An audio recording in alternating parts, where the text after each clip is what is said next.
নমস্কাৰ স্বাগতম এয়া হৈছে আফটাৰনুন এক্সপ্ৰেছ ষ্টুডিঅ'ত মই প্ৰাঞ্জল প্ৰশ্নকাকত ফাদিলক লৈ মুখ্যমন্ত্ৰীয়ে প্ৰতিক্ৰিয়া প্ৰকাশ কৰিছে এটা চক্ৰই পৰীক্ষাৰ পৰিৱেশ নষ্টৰ ষড়যন্ত্ৰ ৰচনা কৰিছে প্ৰশ্নকাকত ফাদিল হোৱাৰ ভুৱা প্ৰচাৰ কৰি ষড়যন্ত্ৰ কৰিছে এই অপপ্ৰচাৰৰ অনুসন্ধান কৰা হ'ব বুলি মন্তব্য মুখ্যমন্ত্ৰীৰ ঘটনাত কোন জড়িত আছে তাক চিনাক্ত কৰি ব্যৱস্থা লোৱা হ'ব বুলি মন্তব্য মুখ্যমন্ত্ৰীৰ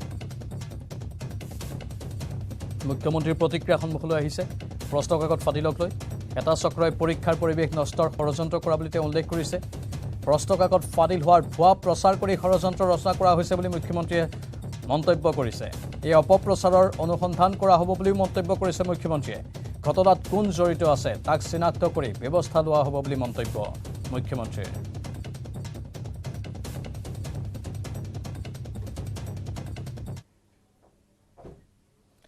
নাৰায়ণপুৰত প্ৰতিবাদ কৰা শিক্ষাৰ্থীক ধমক আৰক্ষীৰ প্ৰতিবাদী শিক্ষাৰ্থীক গণিতৰ a+b² ফৰ্মুলা সুধিলে আৰক্ষীয়ে প্ৰতিবাদ বন্ধ কৰি ভালকৈ পঢ়া শুনা কৰিবলৈ ধমক আৰক্ষীৰ আমি আপোনালোকক জনাইছো এয়া নাৰায়ণপুৰত যেটো শিক্ষাৰ্থীয়ে হাইস্কুল শিক্ষান্ত পৰীক্ষাৰ প্ৰশ্নকাকত ফাদিল হোৱাৰ বাবে প্ৰতিবাদ সাব্যস্ত কৰিছে আৰু সেই শিক্ষাৰ্থীক ধমক খুধাইছে আৰক্ষীয়ে প্ৰতিবাদী শিক্ষাৰ্থীক গণিতৰ a+b² ফৰ্মুলা সুধিলে আৰক্ষীয়ে প্ৰতিবাদ বন্ধ কৰি ভালকৈ পঢ়া শুনা কৰিবলৈ ধমক দিলে আৰক্ষীয়ে আৰু যিসকলে a+b² ফৰ্মুলা ক'ব পৰা নাই তেওঁলোককো আনকি কিছু কথা শুনালে আৰক্ষীয়ে তেওঁলোকে কৈছে পঢ়া শুনাত মন দিব লাগে প্ৰতিবাদত নহয় প্ৰতিবাদ আন সংগঠনে কৰি আছে আৰু চৰকাৰে সেই প্ৰতিবাদৰ সকলো উত্তৰ দি আছে বুলি আৰক্ষীয়ে কৈছে সেয়ে ছাত্ৰ ছাত্ৰীয়ে নিজৰ পঢ়া শুনা নষ্ট কৰি প্ৰতিবাদত বহিব নালাগে বুলি আৰক্ষীয়ে বুজনি দিছে এইসকল শিক্ষাৰ্থী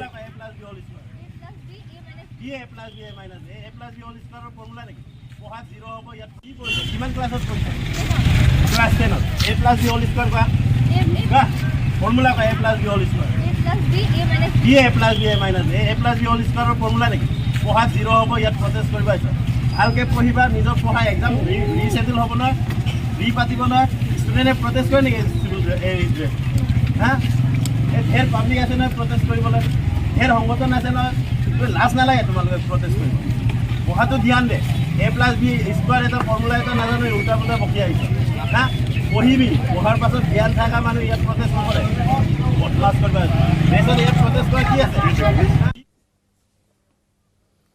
শিক্ষাৰ্থীৰ জীৱনক লৈ হেতালি খেলা সেবাৰ অধ্যক্ষ বিষয়াৰ লগতে প্ৰশ্নকাকত ফাদিল কৰা বিষয়া কৰ্মচাৰীৰ গ্ৰেপ্তাৰৰ দাবী তুলি সৰব হৈ পৰিছে HYCB কলিয়াবৰ জিলা সমিতি কলিয়াবৰৰ নলতলিত প্ৰতিবাদী কাৰ্যসূচী গ্ৰহণ কৰিছে অসম জাতীয়তাবাদী যুৱ ছাত্ৰ পৰিষদ কলিয়াবৰ জিলা সমিতিয়ে শিক্ষাৰ্থীৰ জীৱনক লৈ হেতালি খেলা সেবাৰ অধ্যক্ষ বিষয়াৰ লগতে প্ৰশ্নকাকত ফাদিল কৰা বিষয়া কৰ্মচাৰীৰ গ্ৰেপ্তাৰৰ দাবী তুলি এনেধৰণে সৰব হৈ পৰিছে অসম জাতীয়তাবাদী যুৱ ছাত্ৰ পৰিষদ আৰু কলিয়াবৰ জিলা সমিতিয়ে এই প্ৰতিবাদী কাৰ্যসূচী ৰূপায়ণ কৰে কলিয়াবৰৰ নলতলিত প্ৰতিবাদী কাৰ্যসূচী গ্ৰহণ কৰিছে অসম জাতীয়তাবাদী যুৱ ছাত্ৰ পৰিষদৰ কলিয়াবৰ জিলা সমিতিয়ে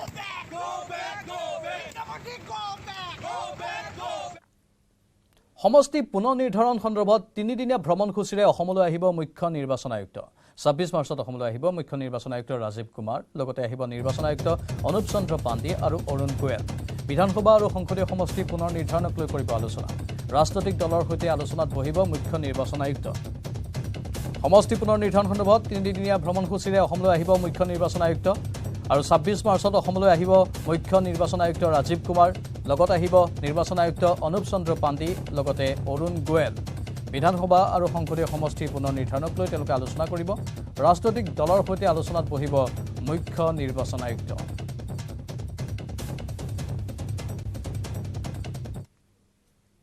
নেটৱৰ্ক 18 অনুষ্ঠিত কৰি আহিছে ৰাইজিং ইণ্ডিয়া এই অনুষ্ঠানৰ জৰিয়তে দেশৰ বিকাশৰ বাবে গঠন কৰিবলগীয়া পদক্ষেপ আৰু সম্ভাৱনা সম্পৰ্কত কৰা হয় চৰ্চা ইয়াৰ উপৰিও বিভিন্ন ক্ষেত্ৰত বিশেষ অৱদান আগবঢ়োৱা লোকসকলৰ কৰ্মজীৱন সন্দৰ্ভতো আলোকপাত কৰি অহা হৈছে सुबह सुहानी लगती है अगर कानों में चहचहाती हुई गोरैया की आवाज पड़ती है पर अब यह मधुर आवाज शहरों में मुश्किल से ही सुनाई देती है कुछ लोगों को यह बात बेहद खटकती है और उनमें से एक है वाराणसी के श्रीनगर कॉलोनी निवासी इंदरपाल सिंह बत्रा जिनकी नींद किसी अलार्म से नहीं बल्कि गोरैयों की मधुर आवाज से खुलती है इन्होंने अपना जीवन गोरैया के संरक्षण और उनके अस्तित्व को बचाने के लिए समर्पित कर दिया है इनके घर में 150 से अधिक गोरैया फुदकती हुई मिलेंगी जो उनके आशियाने में परिवार का हिस्सा बनकर रहती हैं जब मैं छोटा था तो मुझे काफ़ी चिड़िया दिखाई देती थी, गौरैया, बहुत ज़्यादा गौरैया।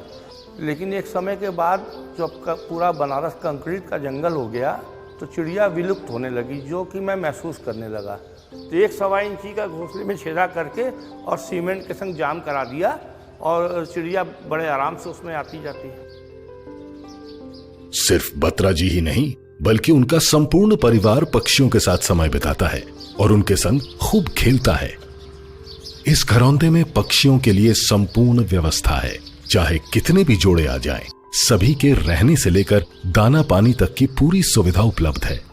अब तो इनके देखा देखी आसपास के लोग भी इस संरक्षण अभियान से जुड़ गए हैं। इस गौरैया के घरौंदे को देखने के लिए लोग दूर दराज से आने लगे हैं। अपने बसेरे में इन पक्षियों को आसरा देकर इन्होंने समाज में एक मिसाल रखी है। प्रधानमंत्री नरेंद्र मोदी जी ने भी मन की बात में इनकी काबिलियत का जिक्र कर इनका मनोबल बढ़ाया है।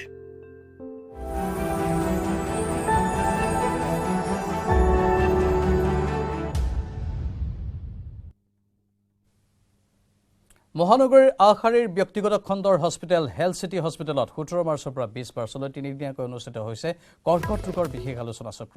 উত্তৰ পূৰ্বাঞ্চলত ভয়াৱহভাৱে বৃদ্ধি হোৱা কৰ্কট ৰোগৰ নিৰাময় তথা কিদৰে যুঁজিব পাৰি তাৰ ওপৰত বিশদভাৱে আলোচনা কৰা হয়। উত্তৰ পূৰ্বাঞ্চলৰ পৰা অহা নাৰ্ছসকলক প্ৰশিক্ষণ প্ৰদান কৰে ভাৰতৰ ভিন্ন স্থানৰ পৰা অহা বিশেষজ্ঞ চিকিৎসকে।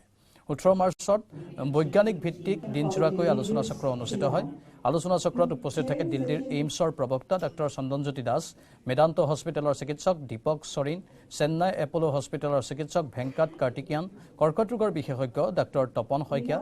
অস্ত্ৰোপচাৰ ৰেডিঅলজিৰ ওপৰত বিশদভাৱে আলোচনা কৰা হয়। 19 তাৰিখে অস্ত্ৰোপচাৰ কক্ষত বিভিন্ন অস্ত্ৰোপচাৰৰ লাইভ দৃশ্য দেখুওৱা হ'ব। 19 তাৰিখে অস্ত্ৰোপচাৰ কক্ষত থাকিব ডক্টৰ শৈলেশ ফন্তম বাকিৰ। আজি অনুষ্ঠানত এখন চিকিৎসা সম্পৰ্কীয় একান্তিক নামৰ আলোচনী উন্মোচন কৰে।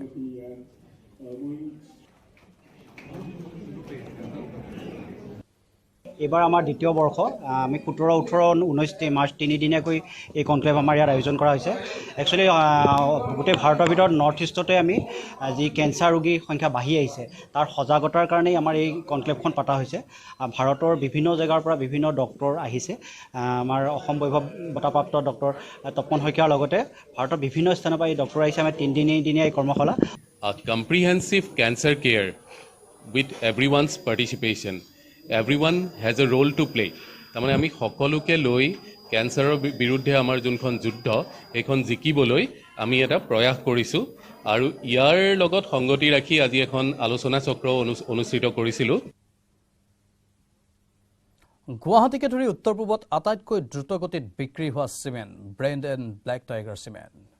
আৰু চিমেণ্ট হৈছে ব্ৰেণ্ড ব্লেক টাইগাৰ চিমেণ্টৰ আৰু গ্ৰাহকক আকৰ্ষণ কৰিবলৈ টাইগাৰ 10 কাদম দ্বিতীয় সংস্কৰণ মুকলি কৰে কোম্পানীটোৱে। গ্ৰাহকৰ বাবে 10 টকাৰ পৰা 10 লাখ টকালৈকে নগদ পুৰস্কাৰ আগবঢ়োৱাৰ ব্যৱস্থা কৰিছে কোম্পানীটোৱে। 10 কাদম টুথ অন্যতম 10 টকীয়া কুপন নিশ্চিত কৰা হৈছে প্ৰতিটো চিমেণ্টৰ বেগত। এইবাৰ প্ৰথমবাৰৰ বাবে উত্তৰ পূব অঞ্চলৰ গ্ৰাহকৰ বাবে এই সুযোগ দিছে কোম্পানীটোৱে। এই আঁচনিৰ অধীনত প্ৰতি বেগ ব্লেক টাইগাৰ চিমেণ্ট ক্ৰয় কৰাৰ লগে লগে প্ৰতিজন গ্ৰাহকে লাভ কৰিব 10 টকাৰ পৰা 10 লাখ টকালৈকে নগদ পুৰস্কাৰ পোৱাৰ সুযোগ।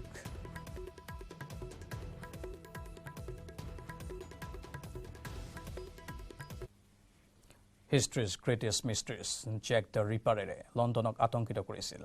বছৰ বছৰ এই চিৰিয়েল কিলাৰ চিহ্নিত কৰাক লৈ সংকটৰ সন্মুখীন হৈছিল। এক নতুন ডকুমেণ্টাৰীত এমি পুৰস্কাৰ বিজেতা লৰেন্স ফিছবৰ্নে খবৰ লাভ কৰিছিল জেক দ্য ৰিপাৰ কোন আছিল। চাওক হিষ্ট্ৰীজ গ্ৰেটেষ্ট মিষ্ট্ৰিজ জেক দ্য ৰিপাৰৰ প্ৰিমিয়াৰ আজি নিশা 9 বজাত history TV 18ত।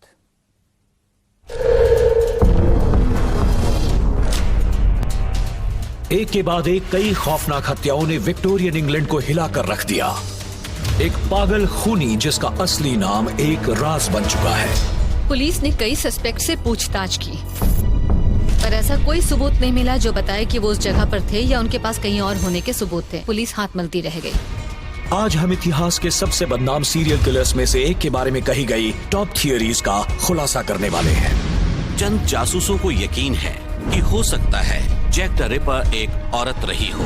Jack the ripper को ढूंढने में पुलिस ने एड़ी चोटी का दम लगाया, लेकिन वो काम नामुमकिन सा लगता है। अपने पीछे उसने इतने कम सुराग छोड़े जिसके बल पर हम जान पाते कि आखिर वो कौन था।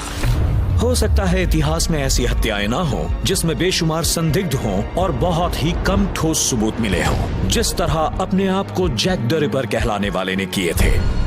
मैं ये साबित करना चाहता हूँ कि मेरे ग्रैंडफादर भी जैक द रिपर थे। क्या उस आदमी या औरत की पहचान साबित की जा सकती है? कौन है ये जैक द रिपर?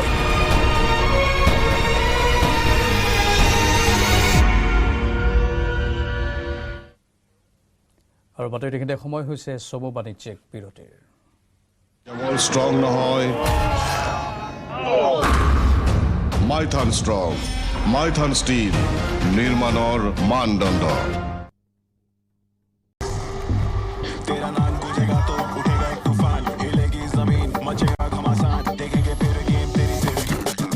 ये है शुरुआत तेरी, अब हर जुबां पे होगी बात तेरी। देखिए पहला Tata women's premier league sports 18 और जियो से।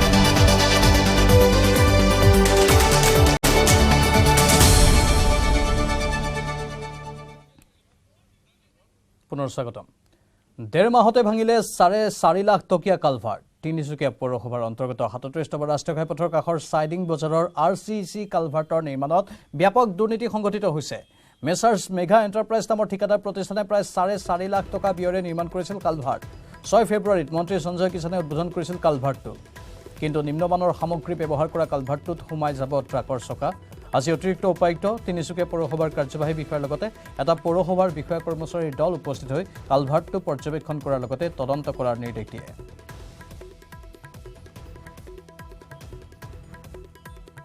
অধিক জনাব সাংবাদিক উপাসনাই। কিছুমান চৰম গাফিলতিৰ যি ফুফুলা স্বৰূপ, যি নমুনা আমি দেখুৱাই থাকোঁ, আৰু এইবাৰ আৰেক নমুনা স্বৰূপ আমি দেখাবলৈ ওলাইছোঁ তিনিচুকীয়াৰ 37 নং ৰাষ্ট্ৰীয় ঘাইপথৰ ওচৰত চাইডিং বজাৰত অতি ব্যস্ততামূলক এটা পথ, ব্যৱসায়ীসকলৰ বাবে অতি ব্যস্ততামূলক এটা পথ মই দেখুৱাইছোঁ, মোৰ সতীৰ্থই দেখুৱাইছে। এই যি পথটি আজি 1 মাহ পূৰ্বে ইতিমধ্যে শ্ৰম মন্ত্ৰী সঞ্জয় কিষাণে উদ্বোধন কৰি থৈ গৈছিলে, আৰু তাৰপিছত দেখা গৈছে 1 মাহ পিছত এই পথটি ইতিমধ্যে ভাঙি জাৰ্জন্য অৱস্থা আৰু সম্পূৰ্ণৰূপে ইতিমধ্যে কেইবাখনো বাহন ইতিমধ্যে ইয়াত ক্ষতিগ্ৰস্ত হৈছে বুলি জানিবলৈ পাইছোঁ। যদিও কোনো লোকৰ ইতিমধ্যে হতাহতি হোৱা নাই, কিন্তু এটা কথা ক'ব লাগিব, যিহেতু এইটো যিটো কালভাৰ্ট আচলতে ক'ব লাগিব চাইডিং বজাৰৰ ওচৰতে যদি কালভাৰ্ট আছে 37 নং ৰাষ্ট্ৰীয় ঘাইপথৰ লগতে লাগি থকা যি কালভাৰ্ট, আজি 4,32,290 টকা ব্যয় কৰি আচলতে কালভাৰ্টটো বনোৱা হৈছিলে। কিন্তু বনোৱাৰ ঠিক এমাহ পিছত আজি এনেদৰে কালভাৰ্ট খহি পৰিছে আমি দেখিবলৈ পাইছোঁ। নিউজ 8 দৰ্শকক আমি দেখুৱাইছোঁ। আৰু দেৱজিৎ আমাৰ লগত আছে। দাদা কি ক'ব এই মুহূৰ্তত, যিহেতু প্ৰায় এনেধৰণৰ কাৰ্য সংঘটিত হৈ থাকে আৰু এইবাৰ দেখা গৈছে আৰু এটা নমুনা, কি ক'ব? প্ৰথম কথা চাওক, আমি এটা কথা ক'ব লাগিব যে যিকোনো এটা চৰকাৰী বিভাগ সদায় ৰাইজৰ স্বাৰ্থত, ৰাইজৰ উদ্ধত কোনো নহয়, ৰাইজৰ হকে সদায় কাম কৰিব লাগিব। কিন্তু তিনিচুকীয়া পৌৰসভাৰ বিষয়ে যদি আমি ক'বলৈ যাওঁ, বিভিন্ন সময়ত আমি পূৰ্বতেও দেখি আহিছোঁ তিনিচুকীয়া পৌৰসভাৰ বিষয়ে বিভিন্ন সংবাদ মাধ্যমৰ যোগেদি বা বেলেগৰ মাধ্যমৰ যোগেদি যে বিভিন্ন অভিযোগ তেওঁলোকৰ ওপৰত আহে তিনিচুকীয়া পৌৰসভাৰ প্ৰতি। কিন্তু শেষত আমি ভাবিছিলোঁ কি তেওঁলোকৰ সেই অভিযোগবিলাক নিশ্চয় এদিন তেওঁলোকে সেই সমাধান কৰিব চেষ্টা কৰিব। কিন্তু আমি দেখিবলৈ পাইছোঁ যে পুনৰ, আৰু আজি দেখিছে যিটো এটা তিনিচুকীয়া পৌৰসভাৰ যিটো কাম, এনেকুৱা এটা ড্ৰেইন, যিটো এটা নেশ্যনেল হাইৱে কিনাৰত এটা মানে নিৰ্মাণ হোৱা এটা ড্ৰেইন, ইমান এটা গুৰুত্বপূৰ্ণ এটা যিটো ড্ৰেইন, আৰু এই ৰাস্তাটো ইমান গুৰুত্বপূৰ্ণ এটা ৰাস্তা, আৰু এনেকুৱা এটা হেৰিয়াত তেওঁলোকে মানে যি নিম্নমানৰ মানে সামগ্ৰী ব্যৱহাৰ কৰি কিনি এই ড্ৰেইনটো নিৰ্মাণ কৰিছিলে। তাৰ উদ্বোধন কৰা ঠিক মানে এমাহৰ পিছতে আজি দেখিছে ড্ৰেইনটো ভাঙি চুৰমাৰ হৈ গ'ল। পৰৱৰ্তী খবৰ। শিক্ষা বিভাগৰ একাংশ আমোলাৰ বাবে অনিশ্চিত হৈ পৰিছে ৰাজ্যৰ হাজাৰ হাজাৰ শিক্ষকৰ বদলি। যোৱা আগষ্ট মাহতেই বদলীকৰণ প্ৰক্ৰিয়া আৰম্ভ কৰে যদিও একেবাৰে খালী পদৰ বিপৰীতে শেহতীয়াকৈ নিযুক্তিৰ বিজ্ঞাপনো দিলে শিক্ষা বিভাগে। শিক্ষা বিভাগৰ এক অধিসূচনা অনুসৰি একক বদলীকৰণ প্ৰক্ৰিয়া অহা 31 মাৰ্চৰ ভিতৰত সম্পূৰ্ণ কৰাৰ কথা আছে। এতিয়া শিক্ষা বিভাগে বদলীকৰণ বাদ দি নতুন নিযুক্তি সম্পূৰ্ণ কৰিবলৈ তৎপৰ হৈ পৰিছে। কিন্তু বদলীকৰণ সম্পৰ্কে বিভাগৰ তৰফৰ পৰা কোনো ধৰণৰ স্পষ্টীকৰণো দিয়া হোৱা নাই। ফলত বদলীকৰণ প্ৰক্ৰিয়াটো বৰ্তমান স্তব্ধ হৈ পৰাত হাজাৰ হাজাৰ শিক্ষকৰ মাজত হাহাকাৰ অৱস্থাৰ সৃষ্টি হৈছে। আনহাতে শিক্ষা বিভাগে বিভাগটোত 8,000 নতুন নিযুক্তি দিব বুলি মিছা আভুৱা ভৰি আহিছে। কাৰণ গ্ৰেজুৱেট টিচাৰ আৰু পোষ্ট গ্ৰেজুৱেট টিচাৰৰ 9,000 পদৰ বিপৰীতে আবেদনকাৰীৰ সংখ্যা প্ৰায় 3,000জনহে মাত্ৰ। সেই মুখ্যমন্ত্ৰীক এই ক্ষেত্ৰত বিষয়টোৰ ওপৰত দৃষ্টি নিক্ষেপ কৰি বদলীকৰণৰ পিছত খালী হোৱা পদসমূহত নিযুক্তিৰ ব্যৱস্থা কৰিবলৈ অনুৰোধ জনাইছে। বৰ্তমান নলবাৰী জিলাত আছোঁ। মোৰ গৃহ জিলা কামৰূপ মেট্ৰ' গুৱাহাটী। মোৰ শাহু যথেষ্ট অসুস্থ আৰু অকলশৰীয়া। তেওঁক চোৱা চিতাৰ বাবে কোনোৱেই নাই। তাৰোপৰি মোৰ মা, তেওঁ অকলশৰীয়া, যাৰ বাবে মই ছিংগল ট্ৰান্সফাৰ এপ্লাই কৰিছিলোঁ আৰু আনন্দিত হৈছিলোঁ যে ঘৰলৈ যাব পাম বুলি। কিন্তু বৰ্তমান অনিচ্ছাতাত ভুগি আছোঁ যে ছিংগল ট্ৰান্সফাৰ হ'ব নে নাই, আমি ঘৰলৈ যাব পাৰিম নে নাই। ল'ৰাজন G6PD ৰোগত আক্ৰান্ত। মোৰ 3 বছৰীয়া ল'ৰাজন বৰ্তমান শাৰীৰিকভাৱে বহুত দুৰ্বল। তাৰ জন্মৰ 3 দিনৰ দিনাখন তাক ব্লাড এক্সচেঞ্জ কৰিব লগা হৈছিল আৰু এতিয়াও তাক নিয়মিতভাৱে তাক ঔষধ প্ৰদান কৰিব লাগে আৰু কিছুমান মেডিচিন সি গোটেই জীৱন ল'ব নোৱাৰে। লগতে মই নিজেও শাৰীৰিকভাৱে অসুস্থ। মোৰ ঘৰত মোৰ বৃদ্ধ মা দেউতা আছে। মোৰ মিছেছ 4 মাহ প্ৰেগনেণ্ট হয়। যেতিয়া মই অনলাইন ট্ৰান্সফাৰৰ কাৰণে এপ্লাই কৰিছিলোঁ তেতিয়া বহুত সুখী মনে এপ্লাই কৰিছিলোঁ যে অতি সোনকালে চাগে মোৰ নিচিনা বহুত টিচাৰ নিজৰ নিজৰ ঘৰলৈ গৈ শান্তি মনে চাকৰি কৰিব পাৰিব। শিক্ষামন্ত্ৰী মহোদয় ছাৰক কৰজ অনুৰোধ কৰিছোঁ, আমাক যেনে তেনে মাৰ্চৰ ভিতৰত নতুন বৰ্ষ আৰম্ভণি হোৱাৰ আগে আগে বদলি কৰি আমাক কৃতাৰ্থ কৰে যেন। অসমত আছে লেণ্ড জেহাদ, লাভ জেহাদ। খ্ৰীষ্টান ধৰ্মলৈ ধৰ্মান্তৰিত কৰা সমস্যাও আছে অসমত। লাভ জেহাদৰ সৈতে যুঁজিবলৈ প্ৰস্তাৱ লৈছে RSSে। হাৰিয়ানাৰ পানীপথত অনুষ্ঠিত সভাত এই প্ৰস্তাৱ গ্ৰহণ কৰা হৈছে। সমাজৰ আৰ্থিক উন্নয়নৰ জৰিয়তে ধৰ্মান্তৰকৰণ ৰোধৰ পদক্ষেপ লোৱা হৈছে। কিছুমান সংকীৰ্ণ চিন্তাৰ বাবেই প্ৰশ্ন কাকত ফাটিলৰ দৰে ঘটনা সংঘটিত হৈছে। সংবাদমেলযোগে এই মন্তব্য প্ৰকাশ কৰে RSSে। বিশেষকৈ 2-3টা সমস্যা গা কৰিছে। আমি দেখিছোঁ খ্ৰীষ্টান সমস্যা, ধৰ্মান্তৰকৰণ সমস্যা খ্ৰীষ্টানৰ দ্বাৰা। ঠিক তেনেকুৱাকৈ আমাৰ লেণ্ড জেহাদ, লাভ জেহাদৰ অৱস্থা দেখিছোঁ। মুছলমানৰ দ্বাৰা যি ধৰণৰ ধৰ্মান্তৰিত হৈছিল সেই সমস্যাও আমাৰ ইয়াত আছে। এইবোৰ থকাৰ পিছতো আমি আগুৱাই যাব লাগিব। কামৰ জৰিয়তে ৰেখা যদি ছুটি কৰিব লাগে, দীঘল ৰেখা আঁকিব লাগিব। কথা ক'লে নহ'ব। সেইকাৰণে বিদ্যাভাৰতীৰ বহুত অসমীয়া মাধ্যমৰ স্কুল অসমত গঢ়ি তোলা হৈছে। যি ক্ষেত্ৰত দেখিছোঁ যে আমাৰ দুৰ্বলতাৰ সুযোগ লৈ বা প্ৰলোভন দি আমাক এনেধৰণে আমাৰ মাজৰ পৰা আঁতৰাই লৈ গৈ আছে, হিন্দু ধৰ্মৰ পৰা পৃথক কৰিব ওলাইছে, সেই ঠাইত যাতে। আৰু ইয়াৰ লগে লগে সময় হৈছে এতিয়া বাতৰিৰ পৰা বিদায় লোৱাৰ। নমস্কাৰ।